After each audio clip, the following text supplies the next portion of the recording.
December 28, 1943, Ortona, Italy. Captain William Morrison crouched in the rubble of what had once been someone's bedroom. Plaster dust coated his uniform like fresh snow. His fingers trembled as they gripped the detonator. 30 seconds. That was all the time he had left to make a decision that would either kill every man in his platoon or defeat the most elite fighting force Adolf Hitler had ever created. Through the shattered wall beside him, he could hear them, German voices, laughing. The sound was close. Too close. The paratroopers on the other side of that brick barrier had no idea what was about to happen. They had fought at Crete. They had survived the frozen hell of Stalingrad. They had crushed British commandos and American Rangers. They called themselves the Green Devils. They had never lost. And right now they were laughing at the Canadians.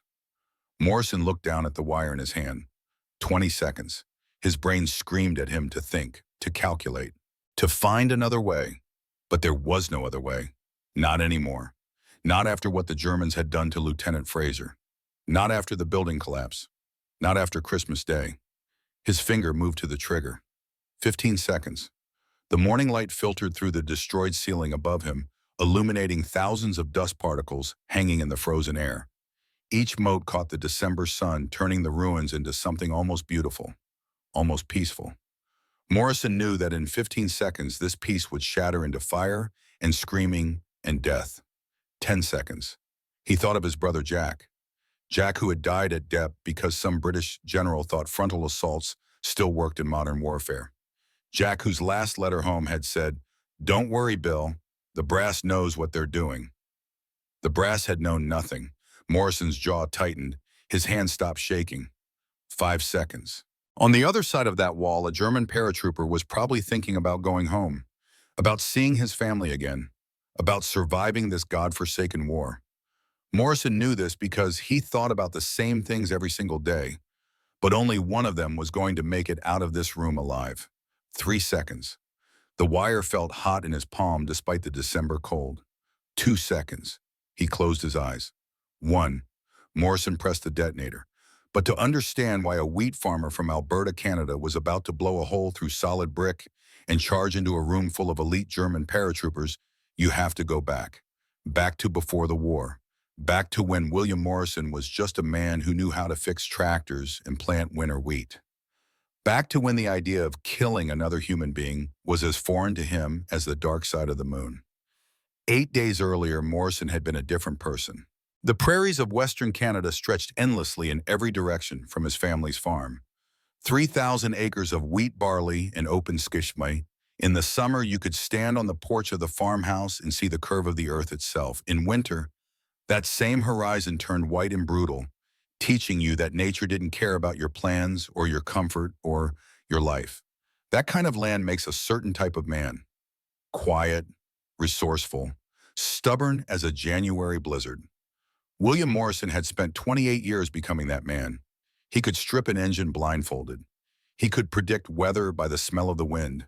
He could work 18-hour days during harvest without complaint. What he could not do, had never learned to do, was quit. September 1939 changed everything. Morrison remembered the night war was declared. He and his younger brother Jack had gathered around the radio in the farmhouse kitchen. Their mother stood by the stove, hands twisted in her apron. The broadcaster's voice crackled through the static, formal and distant, announcing that Great Britain and France had declared war on Germany. Canada, as part of the British Commonwealth, would follow. Jack's eyes had lit up with something Morrison didn't recognize at first. It took him a moment to understand. Excitement. His kid brother was excited about war. "We should go," Jack had said. "We should sign up." Morrison had shaken his head. "Farm needs us. Ma needs us." "The farm will be here when we get back," Jack replied. "This is our chance to do something that matters." Their mother said nothing, just kept twisting that apron, her knuckles white. Morrison had held out for almost 3 years. While Jack enlisted with the Calgary Highlanders, Morrison stayed home. Someone had to keep the farm running. Someone had to make sure the wheat got planted and harvested. Canada needed food as much as it needed soldiers. That's what he told himself, anyway. The truth he never spoke aloud was that Morrison was terrified. Not of dying. The prairies taught you that death was just part of the cycle. But of dying stupidly. of throwing his life away because some officer who'd never held a rifle made a mistake. Then came August 1942. Morrison was in the North Field when he saw the truck coming down the long dirt road to the farmhouse. Even from a mile away, he knew. You always knew. The truck moved too slowly, too deliberately, like it was carrying something precious and terrible. He'd walk back across the wheat, each step taking forever and no time at all. By the time he reached the house, his mother was already on the porch holding the telegram. Jack Morrison, killed in action, Dieppe, France, August 19, 1942. The telegram didn't explain what had happened. It would be months before Morrison learned the truth. That British command had sent 5,000 Canadians to assault the French port of Dieppe, with no air support, no naval bombardment, and no realistic chance of success. That the Germans had been waiting. That the beaches had turned red with Canadian blood. That of the 3,000 men who made it ashore, only 2,000 came back. That Jack had died in the first 5 minutes of the assault cut down on the beach before he even reached the seawall. Morrison read his brother's last letter that night. Jack had written it 3 days before Dieppe. "Don't worry, Bill," it said. "The brass knows what they're doing. This is going to be a big show. I'll write you all about it when I get back." Morrison folded the letter carefully and placed it in his breast pocket. Then he walked into town and enlisted. He made himself one promise. Jack had died following orders from men who didn't know what they were doing. Morrison would follow orders right up until those orders got him killed. Then he would make his own. The Canadian Army in 1942 was desperate for men. They took Morrison without question. Farmer, age 26, strong, smart, able to fix machinery. Within weeks, he was on a troop ship heading for England. That's where he met James Mackenzie. Mackenzie was everything Morrison wasn't: loud, cheerful, built like a tree trunk. He'd worked as a logger in the forests of British Columbia before the war, felling cedars that were older than Canada itself. His hands were scarred from chainsaw work. His laugh could fill a room. They met during basic training in southern England, standing in line for mess hall dinner. Mackenzie looked at Morrison's unit patch. "Alberta," Mackenzie said. "Wheat farmer." Morrison nodded. "Lumberjack," Mackenzie replied, sticking out a massive hand. "James Mackenzie, Jimmy to anyone who doesn't make me angry." They shook. Morrison felt calluses that matched his own. "What brings a tree cutter to the infantry?" Morrison asked. Mackenzie's grin faded just slightly. "Heard about France falling in 40. Figured if the Germans can roll over the French that easy, they might come for us next. Rather fight them here than in the forest back home." It was the most honest answer Morrison had heard since joining up. Most men talked about duty or glory or adventure. Mackenzie just wanted to keep the war away from the trees he loved. Besides, Mackenzie added, his grin returning. "How hard can it be? Point rifle at Germans, pull trigger. Go home." Morrison almost smiled. Almost. They became friends the way soldiers do, not through long conversations or shared interests, but through the simple fact of being in the same place facing the same future. When you don't know if you'll be alive next month, friendship becomes efficient. Training in England was strange. The Canadian 1st Division drilled in the countryside, practicing maneuvers that were supposed to prepare them for France. They learned how to advance under artillery fire, how to dig trenches, how to coordinate with tanks. Everything the generals had learned from the Great War 25 years earlier. What they didn't learn was how to fight in cities. Nobody thought to teach them that. The assumption was that modern warfare happened in fields and forests and open ground. Urban combat was considered a rare exception, something that only happened when a siege went wrong. Morrison practiced advancing across meadows. He learned to navigate hedgerows. He became expert at reading topographical maps of open country, but he never once trained to clear a building, never learned to fight room to room, never even considered that walls could be tactical assets. This would matter later. In November 1943, the 1st Division shipped out to Italy. The landings at Sicily had succeeded. The Italian government had surrendered. The Allies were pushing north toward Rome. Victory felt close, inevitable. The reality was different. Italy was not France. Italy was mountains and mud and rivers that turned into torrents overnight. The Germans had retreated to defensive positions called the Winter Line, anchored on terrain that made attackers pay for every mile in blood. Along the Adriatic coast, the British 8th Army was trying to punch through to Rome. The Canadians were part of that effort. They slogged through rain and frozen ground fighting for villages whose names they couldn't pronounce. That's when Morrison met Thomas Chen. Private Chen was 22 years old, Chinese-Canadian, born in Vancouver. His grandfather had helped build the Canadian Pacific Railway laying track across the Rockies in conditions that killed hundreds of workers. His father ran a garage in Chinatown, teaching young Thomas how engines worked before the boy could read. Chen had enlisted in 1941, right after Pearl Harbor. The recruiter had looked at him with obvious doubt. "You sure about this, son?" the recruiter had asked. "War's not for everyone." Chen had met his eyes without blinking. "My family built the railway that connects this country. I think I can handle a rifle." He'd made it through training on pure skill. While other recruits struggled with weapons maintenance, Chen could field strip a Bren gun in 30 seconds flat. When a truck broke down during maneuvers, Chen fixed it with wire and a prayer. He was brilliant with anything mechanical. He was also quiet. Chen had learned early that speaking up in the army brought attention, and attention for a Chinese Canadian usually meant trouble. Better to keep your head down. Do your job. Prove yourself through action. Morrison first noticed Chen during a river crossing exercise. The unit's assault boat had an engine problem. While the sergeant yelled and the other men stood around uselessly, Chen had calmly pulled the outboard motor apart, identified a fouled spark plug, cleaned it with its shirt, and had them running in 5 minutes. Morrison walked over afterward. "That was good work." Chen nodded but said nothing. "You know explosives too?" Morrison asked. Chen's eyes flickered with interest. "Some. My dad taught me about combustion engines. The principles are similar." "Stick close," Morrison said. "I think we're going to need someone who understands how things blow up." This casual conversation would save dozens of lives. By December 1943, the 1st Canadian Division had been fighting in Italy for months. They were no longer the fresh-faced recruits who'd shipped out from England. They'd seen men die. They'd learned that war wasn't adventure or glory. It was mud and exhaustion and random death. But they still hadn't faced what was coming. On December 19th, the division received new orders. There was a town called Ortona, blocking the coastal road. Small place, ancient, built on a cliff overlooking the Adriatic Sea. Intelligence said it was lightly defended. The plan was to take it quickly, then push north. Morrison looked at the aerial photographs during the briefing.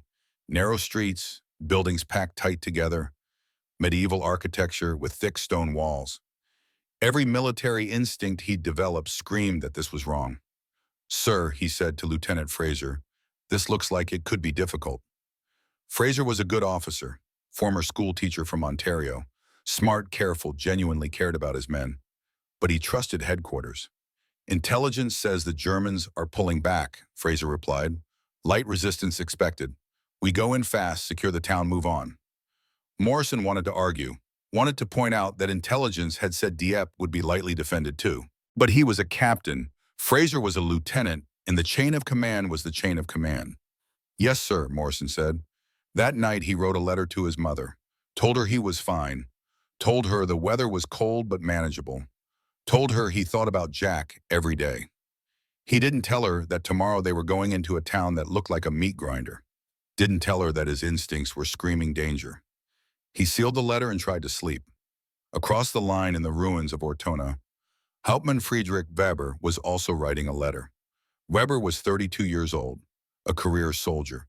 He joined the Luftwaffe in 1936, trained as a paratrooper, and jumped into Crete in 1941 during one of the most brutal airborne assaults in history. He'd survived the frozen nightmare of the Russian front.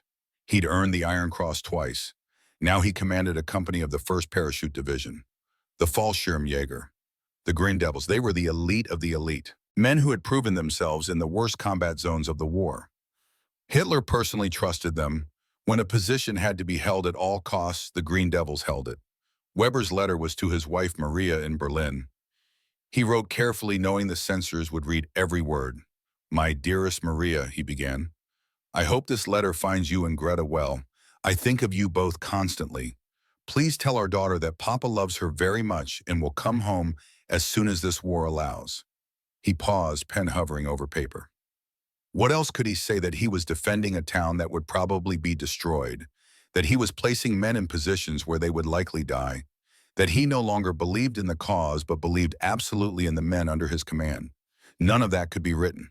Instead, he wrote about the weather, about the view of the Adriatic from the church tower, about hoping to be home for Greta's 6th birthday in February. He didn't write about the defenses his chief engineer Unteroffizier Klaus Richter had spent 3 weeks building. Didn't mention the MG-42 machine gun positions covering every street. Didn't describe the mines and booby traps. Didn't explain how they'd turned every building into a fortress. Weber sealed the letter and looked out at the dark streets of Ortona. Somewhere out there, Canadian soldiers were preparing to attack. He knew this because intelligence was good. The Canadians would come tomorrow or the next day. They would come because those were their orders. And Weber would kill them because those were his orders. He thought about his daughter, 5 years old, blonde hair and pigtails. She loved her stuffed bear and hated vegetables and laughed at everything. She had no idea what her father did for a living. To her, Papa was just someone who was away a lot but sent letters. Weber wondered what she would think of him if she knew the truth. He put the thought aside. Sentiment was dangerous in war. You survived by staying focused, by following training, by trusting in your skills and the skills of the men around you. The Green Devils had never been defeated. They would not be defeated by Canadians. Weber checked his watch. 0200 hours. He should sleep. The battle would come soon enough. But sleep wouldn't come. So he sat in the darkness and waited. Back in the Canadian lines, Morrison couldn't sleep either. He stood outside his tent, looking toward Ortona. The town was just a dark mass against the slightly less dark sky. No lights, no movement, silent and waiting. Mackenzie found him there. "Can't sleep either," the big logger asked. Morrison shook his head. "That place looks wrong," Mackenzie said. "Too quiet." "Yeah." They stood together in the cold, two men from the western wilderness of Canada, about to walk into an ancient Italian town and fight Germans they'd never met for reasons that seemed increasingly distant. "You ever think about after?" Mackenzie asked. "When this is all done?" "Sometimes." "I'm going back to the trees," Mackenzie said. "Find a nice quiet forest. Cut timber. Never see another human being if I can help it." Morrison almost smiled. "Sounds good." "What about you?" Morrison thought about the farm, about wheat fields stretching to the horizon, about the simple rhythm of planting and harvesting, about never again having to point a rifle at another man. "Same," he said. "Just want to go home." Mackenzie nodded. Then after a long pause, "Think we'll make it?" Morrison looked at his friend, at this giant of a man who could fell trees with an axe and who laughed like summer thunder and who was asking very quietly if they were going to die tomorrow. "I don't know," Morrison said, because honesty was all they had left. "But I'll tell you this, if we do go, we're taking some of them with us." Mackenzie's grin flashed in the darkness. "Damn right." They stood there until dawn began to gray the eastern sky. Then they went back to their tents to prepare. Within 24 hours, they would discover that everything they knew about warfare was wrong, that the enemy was more prepared than anyone had imagined, that the streets of Ortona were designed by medieval minds for medieval combat, and the Germans had turned those ancient passages into a three-dimensional nightmare. Within 24 hours, Morrison would lose more men than he'd lost in all the previous months of combat combined. Within 24 hours, he would understand why the international press was already calling this place Little Stalingrad. But he didn't know any of that yet. Right now, as the sun rose over Italy on December 20th, 1943, Captain William Morrison was just a farmer who wanted to go home. And Hauptmann Friedrich Weber was just a father who wanted to see his daughter again. The war in its infinite cruelty would give neither of them what they wanted, at least not in the way they expected. December 20th, 1943, dawn. The first light came cold and gray over Ortona. Morrison watched the sun rise from behind a stone wall on the outskirts of town, his breath forming clouds in the freezing air. Around him, 32 men checked their weapons one final time. The sound of metal on metal, bolts sliding, magazines clicking into place. The small sounds that meant men were preparing to kill or be killed. Lieutenant Fraser moved down the line, speaking quietly to each section. When he reached Morrison, he paused. "Ready, Captain." Morrison looked toward the town. In the growing light, he could see the buildings more clearly now. Stone houses pressed together like teeth. Narrow streets that twisted and turned. Church towers rising above the red tile roofs. It looked medieval because it was medieval. Some of these structures had stood for 600 years. Morrison wondered how many of them would still be standing tomorrow. "Ready as we'll get," he said. Fraser nodded. He looked young in the dawn light. Too young. He was 30 years old, but right now he looked barely 20. Morrison had noticed this about combat. It either aged you instantly or made you look like a child playing soldier. "Intelligence says light resistance," Fraser repeated. It sounded like he was trying to convince himself. "We go in fast, secure the main square hold for reinforcements." Morrison said nothing. His instincts were screaming. Every nerve in his body told him this was wrong. But orders were orders. At exactly 0600 hours, the artillery opened up. The sound was immense. 25-pounder guns firing from positions 2 miles behind them. The shells screamed overhead like freight trains, their passage tearing the air itself. Morrison watched them impact on the far side of Ortona. Orange flashes. Columns of smoke and dust rising into the morning sky. The ground shook. For 30 minutes, the guns pounded the town. It was supposed to soften the defenses, destroy German positions, make the infantry's job easier. It did none of those things. At 0630, the barrage lifted. The sudden silence felt wrong. Morrison's ears rang. Around him, men rose from cover. This was it. Time to move. Fraser raised his hand, then dropped it. The Canadians advanced. They moved in a loose skirmish line, rifles ready covering each other as they approached the first buildings. Morrison's section took the right flank. Mackenzie's group moved up the center. Chen stayed close to Morrison, carrying extra ammunition and the radio. The first 100 yards were easy. Too easy. They crossed open ground without a shot being fired. Reached the outskirts of town. Still nothing. Morrison's unease grew with every step. They entered the Corso Vittorio Emanuele, the main street running into the heart of Ortona. The road was paved with ancient cobblestones worn smooth by centuries of foot traffic. Buildings rose 3 stories high on either side, creating a canyon of stone and shadow. 50 yards in, Morrison saw the first sign of trouble. A building on the left had collapsed into the street. Not from artillery. This was deliberate. The rubble formed a barrier 8 feet high, completely blocking the road. Morrison stopped, studied it. The debris was too perfect, too precisely placed. "Sir," he called to Fraser, "this is engineered. They want us to stop here." Fraser moved up, examining the obstacle. "Can we clear it?" "Not quickly, and not without exposing ourselves." Behind them, a Sherman tank rumbled up. Corporal Robert Dufresne commanded it from the turret, his Quebecois accent thick even through the radio static. "We can push through," Dufresne said. "Give us 5 minutes." The tank moved forward, tracks grinding on cobblestones. It reached the rubble pile and began to climb. The Sherman tilted up at a steep angle, treads churning. For a moment, Morrison thought it would make it over. Then the machine gun opened fire. The sound was distinctive. Not the crack of rifles, but a tearing noise like canvas being ripped. 1,200 rounds per minute, the German MG-42, the deadliest machine gun in the world. The bullets didn't hit the tank. They hit the infantry following it. Morrison saw Private Johnson go down first. The young man from Saskatchewan had been walking alongside the Sherman. The MG-42 burst caught him in the legs. He fell screaming. Medic Corporal Davies ran toward him without thinking. It was instinct. See a wounded man, help him. The sniper shot took Davies through the throat. Morrison watched the medic collapse. Watched the spray of red against ancient stone. Watched Davies try to speak and fail and die in 5 seconds. And he still couldn't see where the shots were coming from. "Contact front," someone yelled. Useless information. Everyone knew there was contact. What they needed to know was where. Another burst from the MG-42. This time Morrison saw the muzzle flash. Second floor window, 70 yards ahead. He raised his rifle, but the flash disappeared before he could aim. "Suppressive fire on that window," Fraser shouted. 10 rifles opened up. Bullets sparked off stone around the window frame. Glass shattered, but the MG-42 fired again from a different position. First floor now, different building. Morrison understood. They weren't fighting one machine gun. They were fighting a network. "Fall back," Fraser ordered. "Back to the square." The Canadians retreated, dragging their wounded. They left Johnson and Davies in the street. There was no choice. Anyone who went for the bodies would die. Morrison was the last one back. He took cover behind a fountain in a small piazza at the street entrance.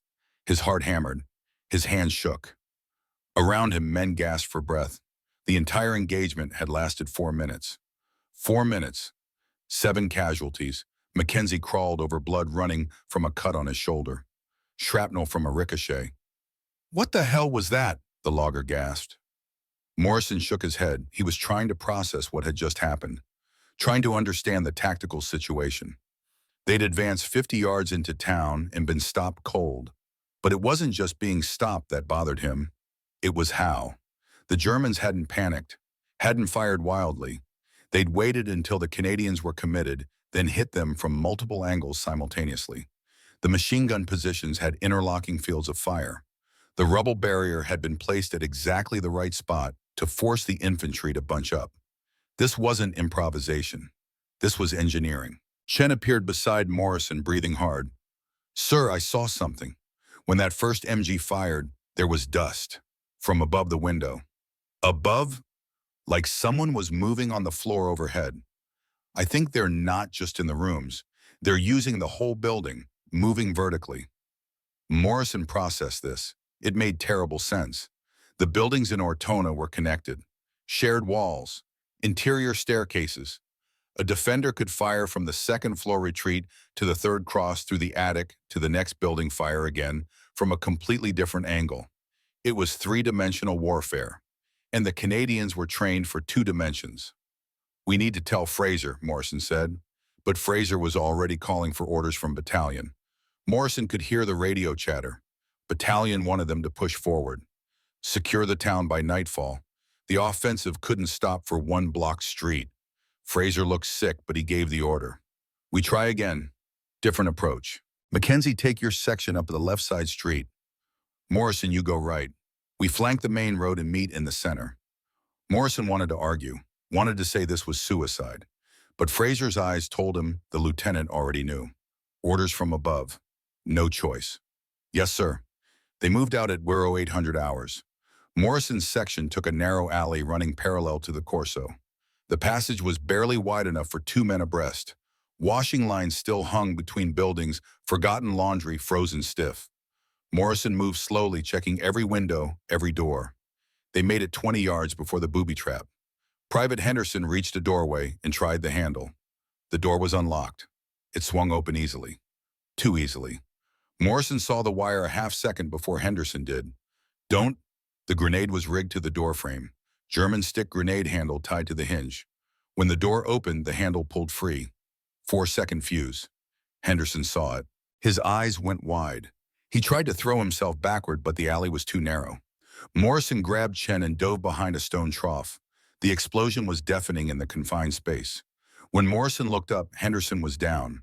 So were 2 others. The shrapnel had nowhere to go in the narrow alley except into flesh. Henderson was still alive, but his legs were shredded. He screamed and screamed. Morrison crawled to him, applied a tourniquet, morphine, called for stretcher bearers, all while waiting for the sniper he knew was watching. The sniper who would shoot anyone who came to help. But the shot never came. Instead, Morrison heard boots on cobblestones. German voices. Close.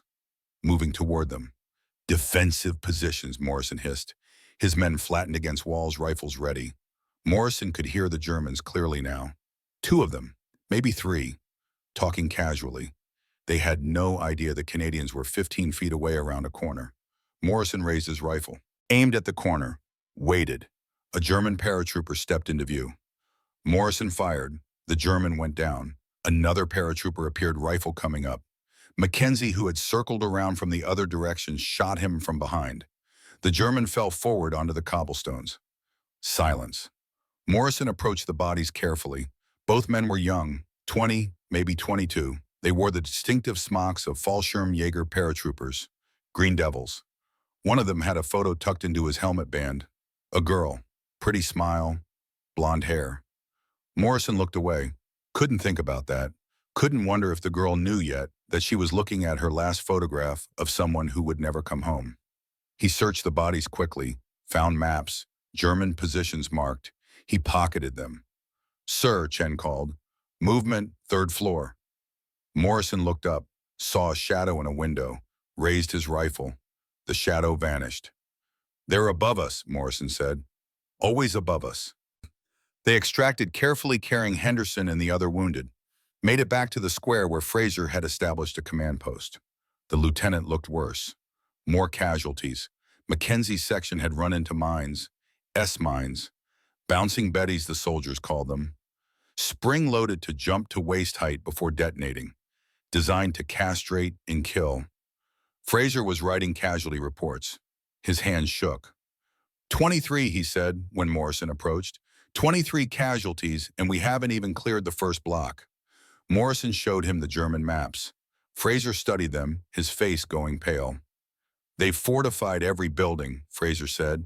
Every single one. This isn't a town, it's a fortress. Yes, sir. We can't advance like this.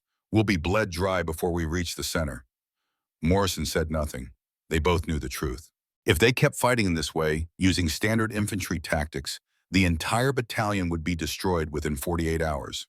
But what other way was there? Night fell on December 20th, with the Canadians holding exactly one city block. They'd lost 45 men, killing or wounding, perhaps 10 Germans. The math was unsustainable. Morrison sat in what had once been someone's kitchen, now missing its roof from artillery.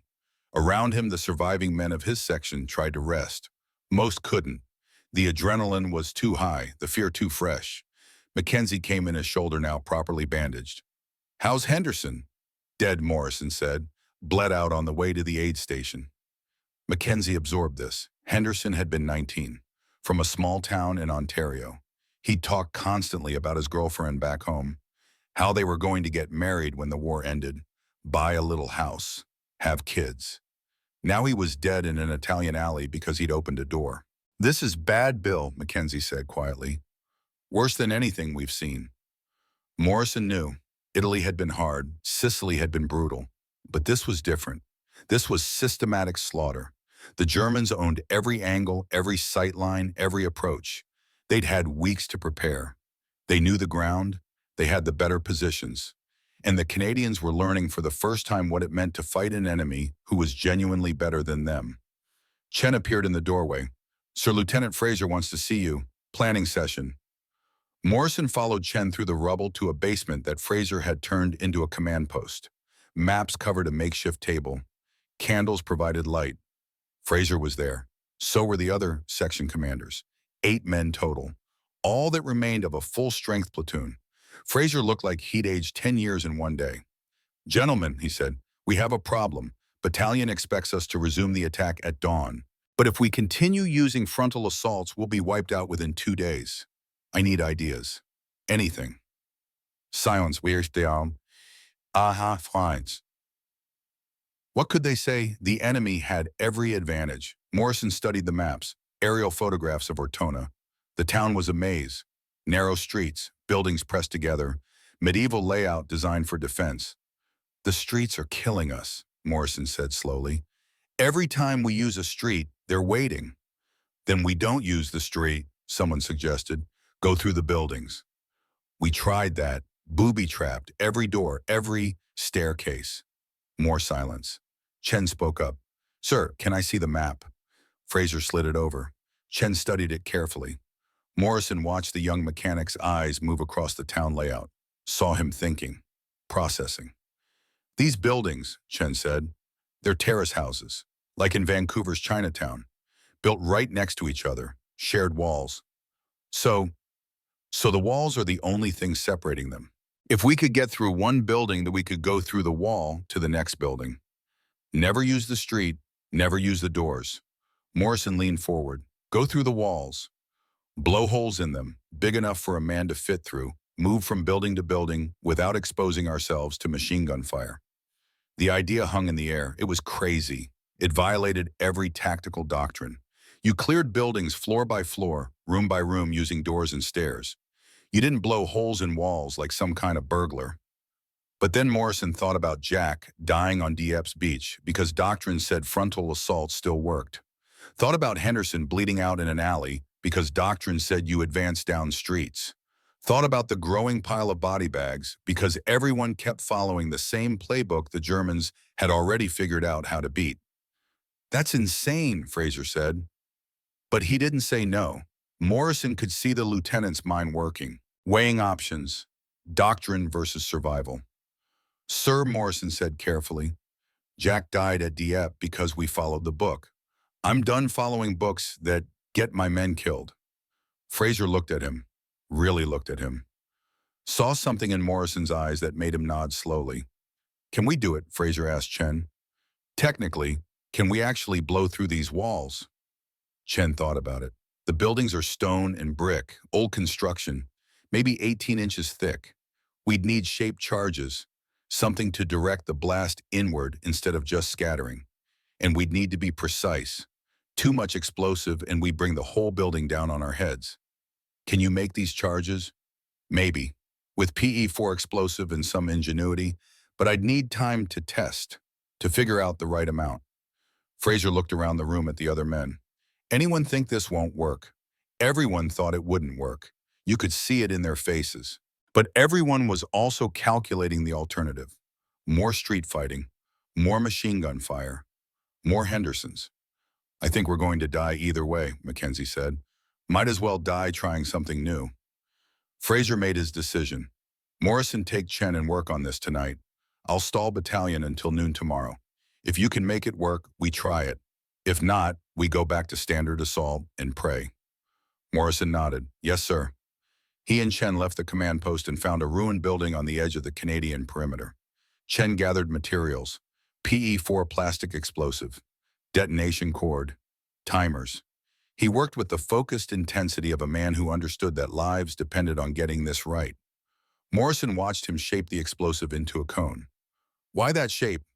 Shaped charges work by directing the blast, Chen explained. Instead of the explosion going everywhere, the cone focuses it into a penetrating jet. Tank killers use the same principle. Will it work on walls? In theory. Chen positioned the charge against a section of brick wall. Stand back, sir. They moved to cover. Chen lit a fuse. 5 seconds. The explosion was sharp and focused. When the dust cleared, there was a hole in the wall, ragged, maybe 2 feet across, but definitely a hole. Chen examined it critically. Needs more explosive and better shaping. But the concept works. They spent the next 4 hours refining the technique, testing different amounts of explosive, different shapes, different positions on the wall. By dawn, Chen could reliably blow a hole 3 feet in diameter through 18 inches of brick and stone. Morrison looked at the final test hole. You could fit a man through it, just barely, crawling, but definitely passable. This might actually work, he said. It will work, Chen replied. He sounded certain. The question is whether we'll survive using it. Fair point. December 21st, dawn. Morrison presented the plan to Fraser. We pick a row of terrace houses, 5 buildings connected. Germans occupy the middle 3. We hold the first. We blast through from the top floor. Move through the attics. Come at them from angles they're not watching. Fraser listened, nodded. Battalion approved a limited test. 1 section. If it works, we expand. If it fails. He didn't finish. Everyone knew what failure meant. Morrison picked his best men. Mackenzie, despite his wounded shoulder. Chen, obviously. 6 others. 9 men total. Enough to clear buildings, but not so many that losing them would cripple the unit. They moved into position at 0530 while it was still dark. Occupied the first terrace house. Moved quietly to the top floor. Chen placed his charge against the far wall, the wall that separated them from the next building. Morrison gathered his men close. When it blows, we go through fast. Grenade first, then suppressive fire, then entry. Just like we trained. Except we're coming through a wall instead of a door. The men nodded. They looked scared. Morrison didn't blame them. He was scared too. Chen, Morrison said, do it. Chen lit the fuse. They had 5 seconds. Morrison counted them in his head. 5, 4, 3, 2. The explosion was louder than expected in the enclosed space. The wall didn't just crack. It erupted inward. Bricks and mortar and dust filled the room. Visibility dropped to 0. Morrison couldn't see his hand in front of his face, but he'd memorized where the hole should be. He pulled a grenade from his belt, pulled the pin, threw it blindly through the dust cloud toward where the hole had to be. 4 seconds. The grenade detonated. Morrison heard screaming. German voices, confused, panicked. Mackenzie was already moving. The big logger stuck his Sten gun through the hole and fired. Full magazine. 32 rounds in 4 seconds. The sound was deafening. Then Morrison was moving, diving through the hole, rolling, coming up with his rifle. The dust was clearing. He could see now. A bedroom. German equipment scattered on the floor. Blood on the walls. 2 bodies. 1 German paratrooper still alive, staggering, reaching for his weapon. Morrison shot him. Point blank. The man fell. Mackenzie came through behind him. Then Chen. Then the others. They cleared the room in seconds. Moved to the next wall. Chen placed another charge. Again the explosion. Again the dust. Again the dive through into the next building. This time they found the room empty. The Germans had fled. Hearing the explosions, not understanding what was happening, their carefully prepared defenses suddenly irrelevant because the enemy wasn't coming through the doors. Morrison's section moved through 5 buildings in 30 minutes. They didn't use a single street, didn't trigger a single booby trap, emerged on the far side of the block, having bypassed every German position. 0 casualties. When they radioed back to Fraser, there was a long pause before the lieutenant responded. Say again, Captain.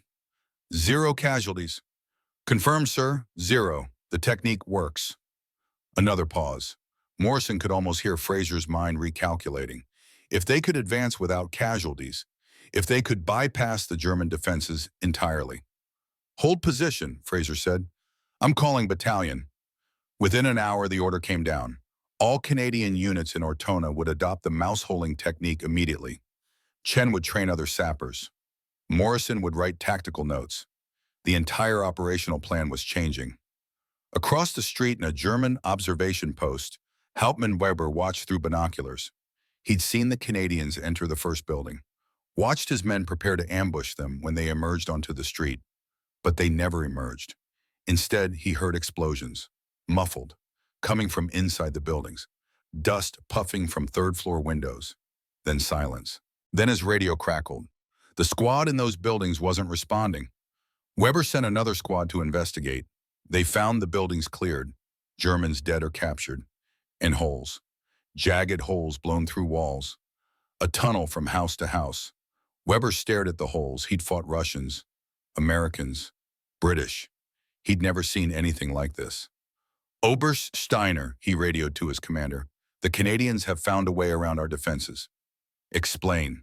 They're not using the streets, sir. They're tunneling through the walls. We can't stop them because we never prepared for this. Long silence on the radio, then Steiner's voice cold and hard. Then we adapt Hauptmann, make them pay for every building. Make them pay in blood. Yes, sir. But Weber's hands were shaking as he lowered the radio because he understood what this meant. The Canadians weren't following any known tactical doctrine. They were inventing, improvising, learning faster than the Germans could adapt. These weren't the amateur FarmBoys intelligence had promised. These were something else entirely. That night, Weber wrote in his journal, a habit from years of combat. He found that writing helped process things, made sense of chaos. December 21st, 1943, he wrote, the Canadians did something today I've never seen in 3 years of war. They showed innovation under pressure. They adapted when their tactics failed. They thought like engineers, not soldiers. He paused, thought about his daughter, about Greta asking when Papa would come home. I begin to wonder, he continued writing, if we will hold this town, not because the enemy is stronger, but because they refuse to fight the way we expect. He closed the journal. Tomorrow would bring more fighting, more dying. But something had changed. The equation had shifted. For the first time since arriving in Ortona, Friedrich Weber considered the possibility that the Green Devils might lose. And in the Canadian lines, William Morrison sat with his men. They were exhausted, filthy, covered in plaster dust and brick powder. But they were alive. All of them. For the first time since entering this cursed town, an entire day of fighting had passed without losing a single man. Mackenzie was grinning. We beat them, Bill. Actually beat them. Morrison nodded slowly, but he didn't share Mackenzie's joy, because he knew the Germans wouldn't sit idle. They'd adapt, find countermeasures. Tomorrow would be harder. Still, for tonight, they'd won. They'd taken the enemy's best punch and survived. More than survived, they'd evolved. Chen appeared with captured German rations, actual food instead of the usual tinned garbage. They shared it around. Someone produced a bottle of wine from a ruined house. They passed it. To Fraser, someone said, for listening to a crazy idea. To Chen, Mackenzie added, for having the crazy idea. To Jack, Morrison said quietly, and Henderson and Davies and all the others, may we finish what they started. They drank. Tomorrow would bring Christmas and tragedy and an escalation of violence that would shock even these hardened men. But tonight the farm boys had proven something to themselves, to the enemy, to the world. They could learn, they could adapt, they could fight, and they absolutely would not quit. December 22nd through 24th passed in a blur of explosions and dust and death. Morrison's mouse-holding techniques spread through the Canadian battalions like wildfire. What had seemed impossible 3 days earlier now became routine. Blow a hole, throw grenades, suppress with automatic fire, pour through the gap, clear the room, move to the next wall. Repeat. The Germans adapted as best they could. They reinforced interior walls with sandbags. They positioned men specifically to watch for breaches. They rigged entire rooms with explosives hoping to collapse buildings on the Canadians as they tunneled through. Sometimes it worked. Private Collins died when a floor gave way beneath him, dropping him 3 stories into a basement filled with rubble. Sergeant Mitchell triggered a booby trap that killed 2 men and wounded 4 others. The fighting remained brutal and close and personal. But the mathematics had changed. Before mouse-holing, the Canadians were losing 40 men a day for minimal gains. Now they lost 7, 8, 10 at most. Still terrible. Still far too many. But sustainable. Just barely. They pushed deeper into Ortona. Block by block. House by house. The ancient town was being systematically destroyed. Artillery from both sides. Explosives from mouse-holing. Fire from incendiaries. By December 24th, entire streets had ceased to exist as anything but rubble and memories. Morrison barely slept. When he did, he dreamed of walls, of blowing holes through brick and stone forever, of an endless maze where every room held enemies and every door held death. He would wake gasping, reaching for his rifle before remembering where he was. The men were changing too. Morrison could see it in their eyes. The farm boys and loggers and mechanics were being forged into something harder. Something that could function in the chaos of urban warfare. They moved differently now, more cautiously, more deliberately. They'd learned to read buildings, to sense danger, to trust their instincts over their training. Chen had become invaluable. The Chinese-Canadian mechanic could estimate the exact amount of explosive needed for any wall just by looking at it. He taught other sappers his techniques, showed them how to shape charges for maximum penetration with minimum collateral damage.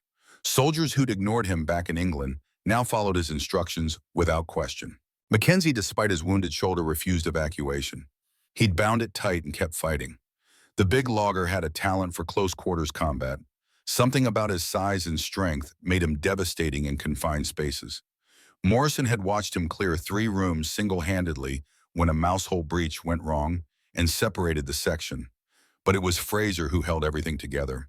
The young lieutenant coordinated movements, managed supplies, wrote letters to the families of the dead. He looked exhausted, hollow, but he never stopped, never quit. Morrison respected that. December 25th dawned cold and clear. Christmas Day. Morrison woke to the sound of distant artillery, German guns shelling Canadian rear positions. The barrage was half-hearted. Even the Germans seemed tired. 4 days of intense combat had ground both sides down to exhaustion. Word came at 0900 hours. There would be no offensive operations today. Both sides seemed to have reached an unspoken agreement. Christmas deserved at least a pause, if not a proper ceasefire. At 1300 hours, Morrison heard something impossible. Music, an organ, playing Silent Night. He followed the sound to the Church of Santa Maria di Costantinopoli. The building had somehow survived, mostly intact. Artillery had taken bites out of the walls and blown holes in the roof, but the main structure still stood. Inside, Morrison found something surreal. The Seaforth Highlanders quartermaster had performed a miracle. Long tables covered with white tablecloths, real plates, real silverware, and food, actual hot food. Roast pork, potatoes, vegetables, pudding, even beer. An old Italian organist sat at the church organ playing Christmas carols. The man's hands shook with age or fear or both, but the music was beautiful, haunting. It echoed off stone walls and mingled with the distant sound of machine gun fire. Fraser found Morrison staring at the scene. The quartermaster wanted to do something for the men, Fraser explained. Something to remind them why we're fighting, what we're trying to preserve. Morrison nodded slowly. Civilization. That's what this was. A tiny island of civilization in an ocean of barbarism. We're doing shifts, Fraser continued, 20 minutes each. Eat, rest, then back to the line so the next group can come. Morrison's section got the 1,500 hours slot. They filed in dirty and exhausted, many still carrying their weapons because they didn't trust leaving them behind. The juxtaposition was jarring. Men covered in blood and plaster dust sitting at tables with white linens. Morrison sat between Mackenzie and Chen. The food was placed before them. Real food on real plates. For a moment, nobody moved. They just stared. After weeks of cold rations eaten from tins while crouching in rubble, this seemed impossible. Well, Mackenzie said finally, Merry Christmas, lads. They ate, slowly at first, then faster. The food was good, better than good. It tasted like home, like peace, like a world where men didn't kill each other over ancient Italian towns. The organist switched to the king. Everyone stood automatically, stood to attention in their filthy uniforms with their weapons and their wounds and their exhaustion. The music played. Some men had tears in their eyes. Morrison understood. It wasn't about the king or the anthem. It was about something bigger, something they were afraid they'd lost in the killing. Morrison looked at Chen. Merry Christmas, Tommy. Chen smiled. It was the first smile Morrison had seen on the young mechanic's face in days. First Christmas away from family, sir. We're your family, Bow, Morrison said. He meant it. Mackenzie raised his beer bottle. To absent friends, to Jack, to Henderson, to Davies, to all the boys who didn't make it this far. They drank in silence. The toast was heavy. Too many names. Too many faces that would never see another Christmas.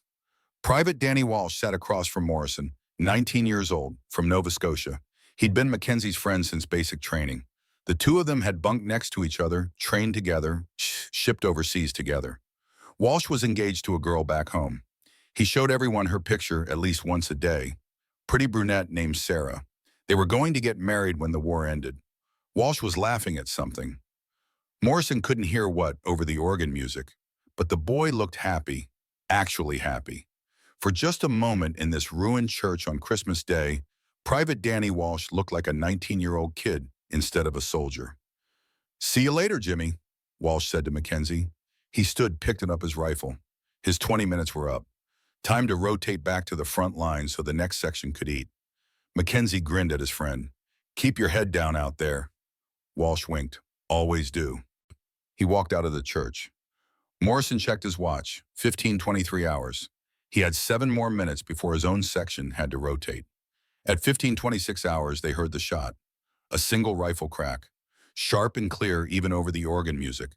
The kind of sound that makes soldiers freeze because they know exactly what it means. Mackenzie was on his feet instantly. Running, Morrison grabbed for him, but the logger was too fast. Out the church door, into the street.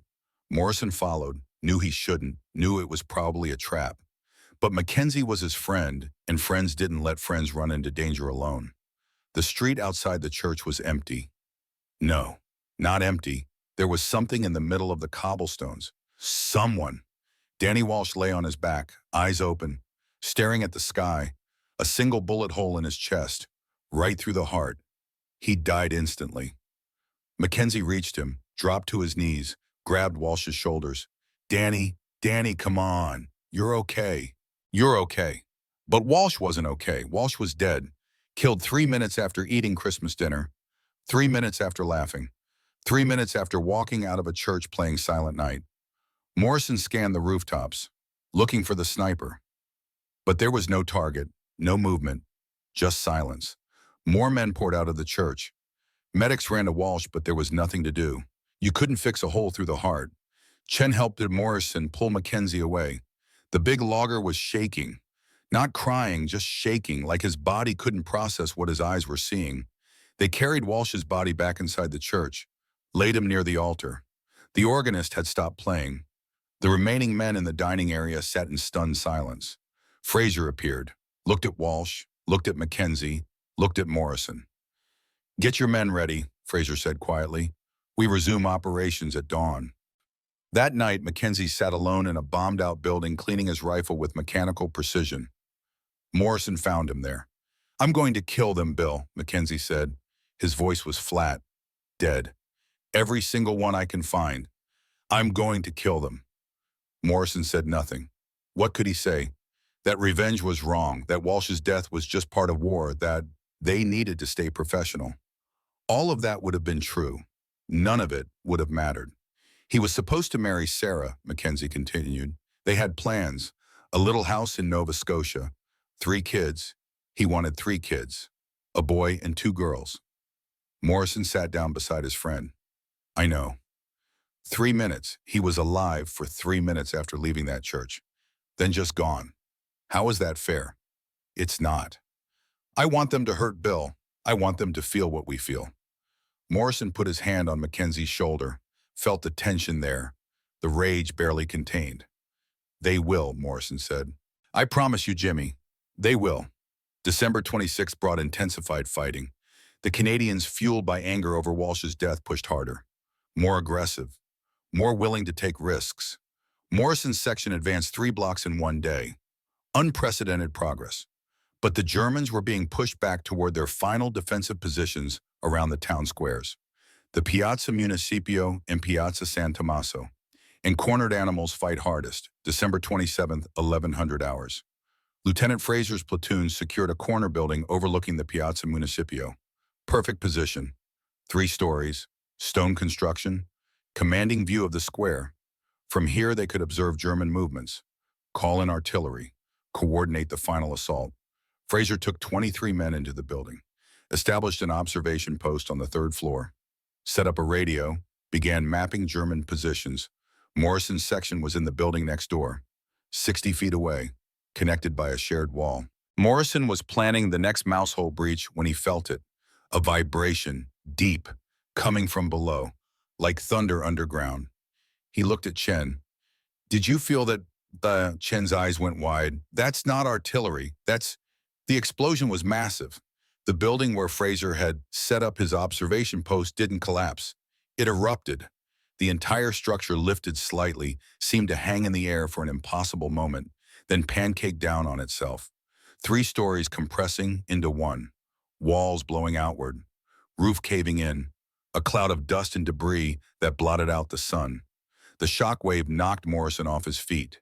He hit the floor hard, ears ringing, vision blurred. For several seconds he couldn't think, couldn't process what had just happened. Then understanding came.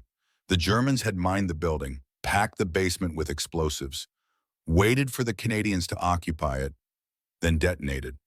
Morrison scrambled to his feet, ran to the window. The building next door was just gone.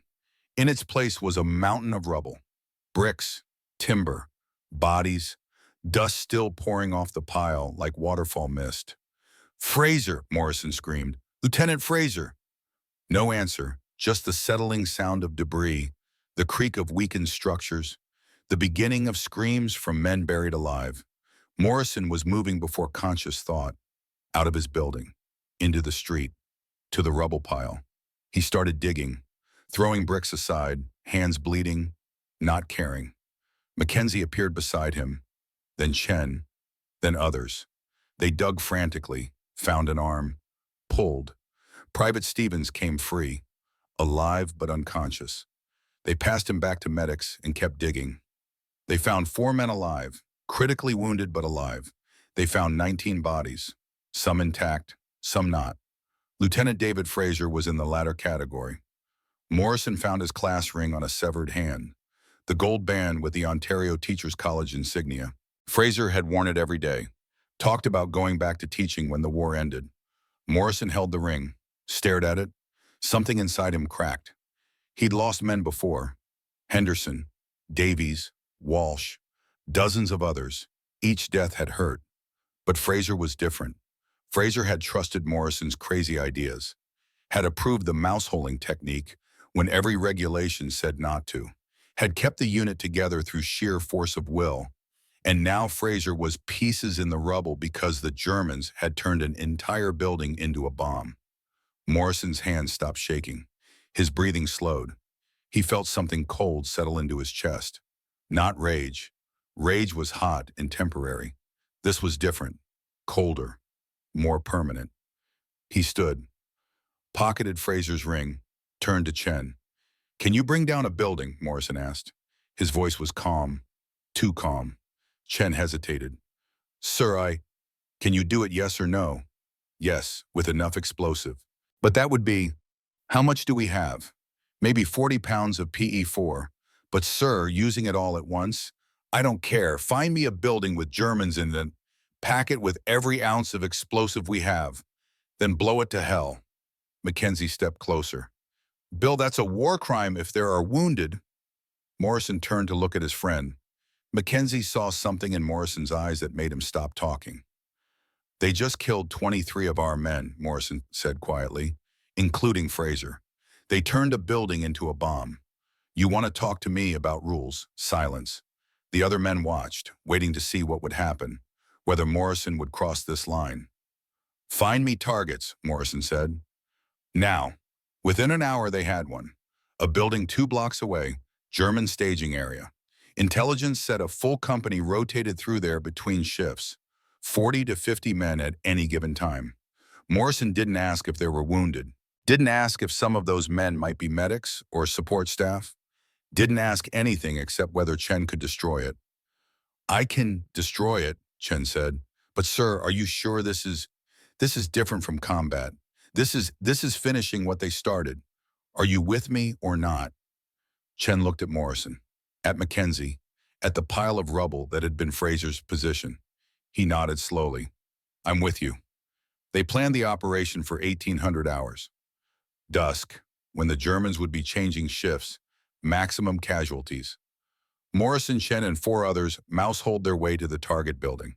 Slow, careful. It took 90 minutes to cover 2 blocks through the walls. They emerged in an abandoned house directly adjacent to the German position. Through the shared wall, they could hear voices. German, casual conversation, someone laughing. The everyday sounds of soldiers between battles. Morrison felt nothing. No hesitation, no doubt, just cold purpose. Chen placed charges methodically. In the basement, against load-bearing walls, shaped to direct the blast inward and upward. He used every ounce of explosive they had, 42 pounds of PE4, enough to level half the block. 10-minute fuse, Chen said. Gives us time to get clear. Morrison lit the fuse, watched it spark, started counting. They retreated through their mouse holes, fast now, racing against time. Behind them, the fuse burned, counting down, seconds becoming minutes. Morrison was 3 buildings away when he saw it through a window, a German helmet on a table, and next to it a photograph. Young soldier, little blonde girl, maybe 5 years old, sitting on his lap, both smiling. Morrison looked at the photo for 2 seconds, thought about Greta, about Weber's daughter, about all the daughters and sons and hers and mom, mothers who would get telegrams. Then he kept moving. They made it 4 buildings away when the explosion came. The sound was beyond description. Bigger than anything Morrison had heard except naval bombardment. The ground shook. Windows shattered 3 blocks away. A pressure wave that felt like being punched by God. Morrison watched from a 3rd-story window. Watched the German building not collapse but disintegrate. Walls blowing outward in all directions. Roof lifting straight up, then crashing down. Fire erupting from the basement. Debris raining down for 30 seconds. When the dust began to settle, there was no building. Just a crater. And bodies. Parts of bodies. Scattered across 50 yards. Morrison counted silently. Estimated. 40 dead. Maybe 50. More wounded. An entire company essentially wiped out in one explosion. He felt nothing. No satisfaction. No remorse. Just emptiness. They returned to Canadian lines as full dark fell, Captain Andrews Fraser's replacement was waiting. "What the hell did you do?" Andrews demanded. "The Germans are screaming on the radio about war crimes. They're threatening to execute prisoners in retaliation." Morrison met his eyes. "I did what needed doing. You just killed 50 men with a demolition charge. That's not combat. That's murder. They killed 23 of ours the same way. I call it even." Andrews opened his mouth, closed it. He was new, hadn't been at Ortona long enough to understand what this place did to men, how it ground away the parts that made you civilized and left only the parts that let you survive. "This doesn't leave this room," Andrews said finally. "Officially, that was a lucky artillery hit. Understood?" Morrison nodded. Didn't care about official stories. Fraser was still dead. Walsh was still dead. 23 men were still buried in rubble. But now 40 Germans were dead too. The equation balanced. That night, Hauptmann Friedrich Weber stood in what remained of the German staging area. The crater was 15 feet deep. He could still smell the explosive. Could see the blood on the rubble. An entire company. Gone. Some of these men he'd known for years, trained with, fought with. Now they were pieces. Weber had seen terrible things in this war. The beaches of Crete covered in dead paratroopers, Russian villages burned to ash, mass graves from both sides. But this felt different. This felt personal. He radioed Oberst Steiner. "Sir, we cannot hold. We've lost too many men. The Canadians are matching our ruthlessness step for step. They're not stopping." Long pause, then Steiner's voice, older somehow, defeated. "Prepare withdrawal routes, Hauptmann. Quietly, we evacuate at 2200 hours tomorrow." Weber almost dropped the radio. The Green Devils had never retreated. Not from Crete, not from Russia, nowhere. They were the elite. They didn't run. "Sir, the men will follow orders," Steiner snapped. "We've lost 40% strength. We have no ammunition for sustained combat. And the Canadians are clearly willing to pay any price. There is no shame in tactical withdrawal." The transmission ended. Weber stood in the ruins. Around him, medics were still searching for survivors. Finding none. Just bodies. Just pieces. He thought about Greta, about going home, about surviving. For the first time in 3 years of war, Friedrich Weber felt something he'd never felt before. Fear. Not of dying. He'd made peace with death long ago, but fear that he was on the wrong side. That these farm boys fighting with such determination, such innovation, such willingness to adapt might actually represent something better than everything he'd been fighting for. The thought was treasonous. Dangerous. But Weber couldn't shake it. December 28th, 0400 hours. The final push. Morrison's loyal Edmontons would assault the Piazza Municipio from the north. Mackenzie's Seaforths would take the Piazza San Tommaso from the south. Simultaneous attacks. Coordinated artillery. This was it. The last German strongpoints. Morrison gathered his section. 8 men remained from the original 32 who'd entered Ortona 8 days ago. 8. The rest were dead or wounded or so shell-shocked they couldn't function. "This is the last building," Morrison told them. "One more mouse hole, one more breach. Then we're in the square. After that, we go home." Simple words, but they mattered. Home, the idea of home, of surviving, of this nightmare ending. Chen placed the final charge at Euro 610. Morrison looked at his men, farm boys and mechanics and loggers who'd become the deadliest urban warfare specialists the Allied armies had ever produced. "For Fraser," Morrison said, "for Walsh, for Jack, for all of them." The explosion came. They poured through. The room was defended, but Morrison's section had done this 100 times now. Grenades, suppressive fire, close assault. The Germans fought hard, but they were exhausted, depleted, broken. Morrison was the first Canadian to set foot in the Piazza Municipio. He stood in the square and looked around. The town was unrecognizable. Not a single building intact. Rubble everywhere. Fires still burning. The beautiful medieval town had been reduced to ruins, and it was silent. No machine gun fire. No explosions. Just silence. Morrison's radio crackled. Mackenzie's voice. "South Square secured. Repeat, South Square secured." They'd done it. Taken both plazas. The heart of Ortona was Canadian. But Morrison felt no triumph. Just exhaustion. Across the square in a third-floor window, Weber watched through his rifle scope. He had Morrison centered perfectly. Headshot, maybe 150 yards. Easy for a marksman of Weber's skill. His finger rested on the trigger. Morrison took off his helmet, wiped his face. He looked exhausted. Human. Just a man who wanted to go home. Weber thought about Greta, about the photo that German soldier had carried, about all the fathers who wouldn't be going home. He shifted his aim, deliberately, fired into the rubble 10 feet from Morrison. Morrison dove for cover, looked around wildly, trying to find the shooter. Weber's spotter stared at him. "Herr Hauptmann, you never miss." "First time for everything," Weber said. He lowered his rifle. "Come, we have withdrawal orders to execute." That night, under cover of darkness, the German 1st Parachute Division slipped out of Ortona. They left behind their dead, their equipment, and a message scrawled on a wall in the command post. "Worthy opponents, 1st Parachute Division." December 29th, dawn, Morrison led a patrol through the German lines, found empty positions, abandoned equipment, no contact. They'd won. The FarmBoys had beaten the Green Devils. The final count was brutal.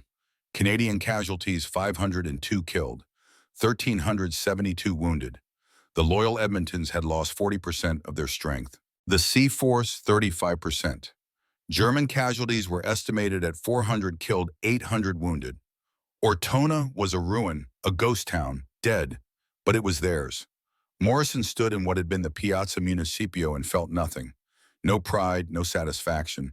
Just a vast emptiness where his emotions used to be. Captain Andrews found him there. "Battalion wants a report on the mouse-holing technique," Andrews said. "They're going to teach it at all the infantry schools. You've changed how we fight, Morrison." Morrison nodded, didn't care. Fraser was still dead. Walsh was still dead. 23 men were still buried in rubble. "There's something else," Andrews continued. "The war correspondent, Matthew Halton. He wants to interview you. Says this is the most important battle of the Italian campaign." "Tell him no." "Morrison, this is an order from—" "I said no. I'm done talking about it. We fought. We won. That's all there is." Andrews studied him. Saw something in Morrison's eyes that made him nod. "Understood. I'll tell him you are unavailable." He left Morrison alone in the ruins. That night, Morrison visited the makeshift cemetery outside town. Row after row of white crosses. He found Fraser's, placed the class ring on top of the marker. "We finished it, sir," Morrison said to the grave. "Like you wanted, the FarmBoys won." No response, just wind over the graves. Morrison walked back to his tent, found Mackenzie there. The logger was crying, silently, tears running down his face. "I can still hear him laughing," Mackenzie said. "Danny, in that church, I can still hear it." Morrison sat beside his friend, put an arm around the big man's shoulders. They sat like that until dawn, two survivors trying to carry the weight of all the dead. 51 years later, Ortona, Italy, December 1994. William Morrison was 108 years old. He'd lived a long life after the war, returned to the farm, married, had children, grandchildren, great-grandchildren. He rarely talked about Ortona. When people asked, he'd say it was a long time ago and change the subject. But on the 50th anniversary, the Canadian government flew him back to Italy for a memorial ceremony. Morrison almost didn't go, but his grandson convinced him. The town had been rebuilt, beautiful again. You'd never know it had been a battlefield. During the ceremony, an elderly woman approached. German accent, maybe 60 years old. "Excuse me," she said. "Are you Captain Morrison, William Morrison?" "I am." "My grandfather wrote about you in his journal.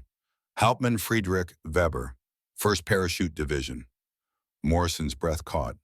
Weber, the name was familiar. He'd seen it in captured German documents. The woman handed him a worn journal. "He passed away 5 years ago, but he wanted you to have this." Morrison opened it, found an entry dated December 28, 1943. "Had Captain Morrison in my sights today. Perfect shot. Could have ended it. But I thought about Greta, about going home, about all the fathers who won't. I let him live, not because of mercy, but because he earned it. The FarmBoys fought like we do, for their men, not for glory. They deserve to win." Morrison looked up. Your grandfather spared me. He said you were the only enemy he ever respected. Morrison felt tears on his face. First time he'd cried about Ortona in 50 years. I wish I could have met him, Morrison said, to say thank you. The woman smiled sadly. He said the same about you, that in another life you would have been friends. That night, Morrison stood at the memorial. Names etched in stone. Fraser, Walsh, Henderson, Davies, all of them. We did it, he whispered. We beat them. And then we came back and built this. Made it beautiful again. That's the real victory, isn't it? Not the killing, but what comes after. William Morrison died peacefully in 2015, age 110. One of the last survivors of Ortona. The mouse-holding technique he and Chen pioneered is still taught at military academies worldwide. It saved thousands of lives in Aachen, Berlin, Fallujah, Mosul. The FarmBoys changed warfare forever. Not through strength or technology, but through innovation born of desperation, through refusal to accept death on someone else's terms. They were amateurs who beat professionals, civilians who defeated elite soldiers, ordinary men who did extraordinary things. And they proved something that echoes through history, that when free men fight for each other, for home, for the simple right to survive and build and grow, they cannot be beaten. Not by doctrine, not by experience, not by reputation. The Green Devils were the best, until they met FarmBoys who refused to quit. That's the lesson of Ortona, not about tactics or weapons or strategy, but about the unstoppable power of ordinary people who decide they've had enough, who decide to fight back, who decide to win.